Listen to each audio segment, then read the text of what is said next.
Alors, salut et bienvenue dans cette nouvelle vidéo dans laquelle je vais vous présenter le classement des différents pays du monde selon l'indice de développement humain IDH selon le Human Development Index Trend de 1990 à 2018, le Human Development Research de 2019 et le United Nations Programme.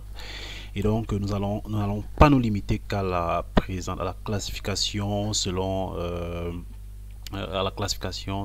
cet ordre-là, mais nous allons également vous présenter la méthode de calcul dans un premier temps et par la suite vous présenter le classement et nous pourrons à la fin vous présenter quelques limites de ce mode de calcul et proposer une alternative qui pourrait être mise en compte pour pouvoir prendre en compte tous les aspects du développement humain. Alors, concernant le classement, nous allons tout dans un premier temps vous présenter le calcul de l'IDH qui est constitué principalement de trois composantes. La première composante représente l'espérance de vie à la naissance, l'espérance de vie du pays, donc puisque les individus qu'on classe ici sont des pays, donc l'espérance de vie. On a la composante niveau d'éducation qui est notamment matérialisée par le taux de scolarisation du secondaire. Donc on a le produit intérieur brut par habitant qui est un indicateur qui permet de capter le développement. Donc au niveau de la formule pour chaque composante, si on prend par exemple la composante espérance de vie, donc on va tout simplement calculer la valeur réelle moins la valeur minimale divisé par la valeur maximale moins la valeur minimale. Donc on obtient donc un indice qui est compris entre 0 et 1 sur chaque composante, qui est tel que plus la valeur réelle est proche de la valeur maximale, on a un meilleur indice sur la composante, et plus on est loin de la valeur proche de la valeur minimale, moins on a un indice performant. Donc pour la formule de l'IDH, l'IDH prend comme valeur la moyenne des indices sur les composantes espérance de vie, niveau d'éducation et produit intérieur brut par habitant, donc attribuant à chaque composante le même poids qui est de 1/3. Donc voilà donc le principe sous lequel les pays sont classifiés selon les différentes sources que nous avons citées plus haut. Donc voilà, donc on a dans le classement des 18 premiers pays, aucun pays africain, et là quelques pays asiatiques. Donc on a comme premier pays ayant le niveau de développement le plus élevé, actuellement c'est la Norvège, donc je vais déjà rappeler que dans le classement on a une classification selon 4 échelle. Donc on a les pays qui sont dans la zone verte, donc les pays ayant le meilleur niveau de développement sont suivis des pays de la zone orange. Ensuite, les pays ayant un faible niveau de développement sont dans la zone rouge, et les pays qui ont vraiment un niveau de développement rétrograde sont dans la zone noire. Donc on a la Norvège qui est dans la zone verte bien évidemment, suivi de la Suisse et d'autres pays européens. Donc l'Asie représentée ici par la Chine en 5e position avec un indice de développement urbain de 0,93. Il faut rappeler que dans les années 90 la Chine était dans la zone orange.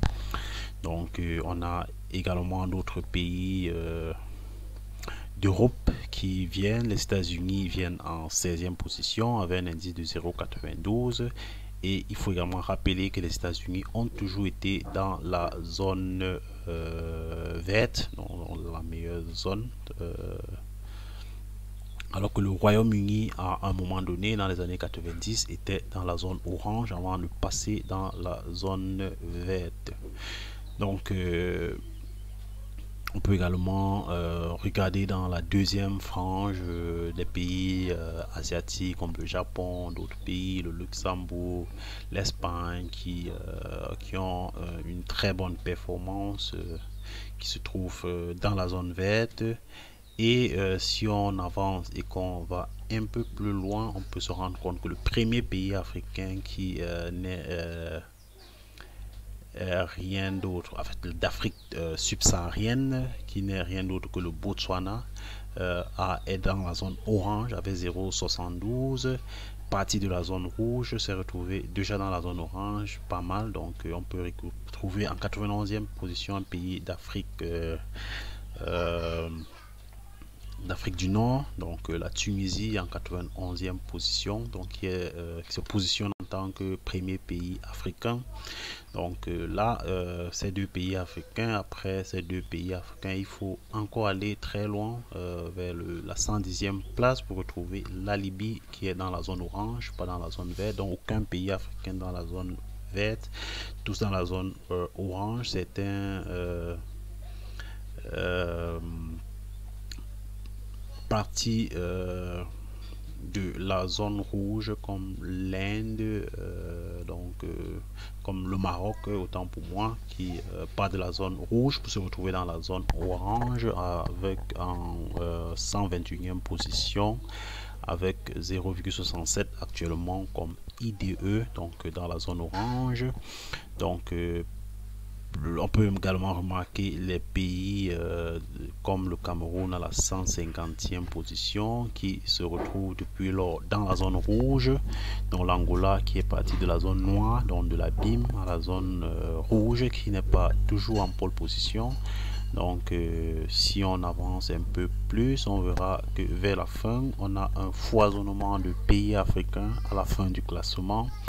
Donc la zone rouge est une zone consacrée essentiellement aux pays africains. Voilà, Comores, Rwanda, Nigeria, Tanzanie, Ouganda, Mauritanie, Côte d'Ivoire, Sénégal, Togo, Soudan, ainsi de suite.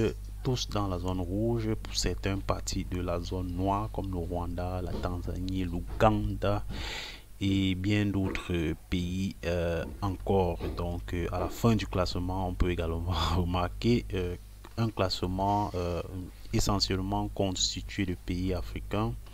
Donc avec pour certains comme le Tchad, la Centrafrique et le Niger ne sont jamais sortis de la zone noire, donc ont toujours été dans la BIM en termes de développement. Le Tchad est passé de la zone noire à la zone rouge, toujours avec un très faible indice de développement.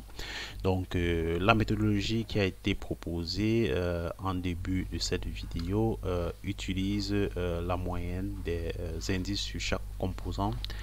Donc une façon d'y remédier serait d'utiliser l'analyse en composantes principales, donc pouvoir avoir des pondérations de notre indice qui reflètent le poids réellement de chaque individu pour pouvoir donc expliquer le développement humain. Donc voilà, c'était tout pour ce tuto. Nous espérons qu'il vous a été utile, et si vous ne l'avez pas encore fait, n'hésitez surtout pas à vous abonner et à activer la cloche de notification pour ne rien rater des prochaines publications.